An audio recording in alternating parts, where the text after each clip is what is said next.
So, what question are you avoiding asking? What question do you want an answer to more than anything? Possibly your relationship, the person that you consider your significant other. Maybe you've been together a year, maybe you've been together 20, I don't know, but something's off. Something feels off. Your spidey senses are tingling, like you know they're feeling some kind of way, and it's not necessarily in your favor.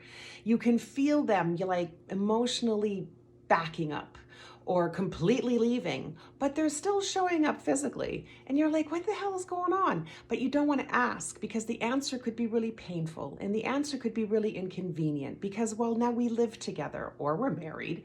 Like once you are tied together in a material way, I understand that everything gets more complicated. Did the divorce, did the whole bit. I get it. But there comes a point where your time and your self-respect is worth something, right?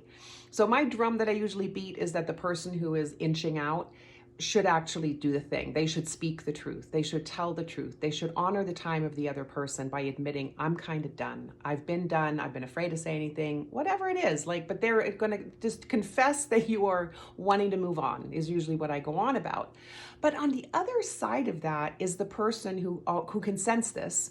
Even if they're in denial about it, you can feel a person inching away from you emotionally, mentally, but you don't want to hear them say it because if they don't say it, then maybe it's not true. And until they say it, we can just pretend that everything is the same and everything is fine. And I don't have to tell my friends that I'm single again. And then my parents won't be disappointed, or I won't have to tell the kids.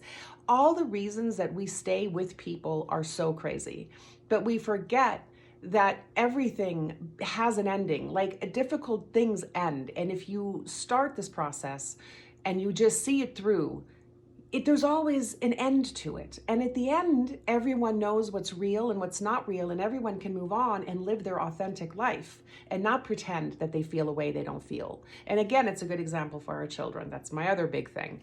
But if you don't ever ask, if you wait for the other person to say the hard thing, you could literally spend 20, 30 years in this weird holding pattern.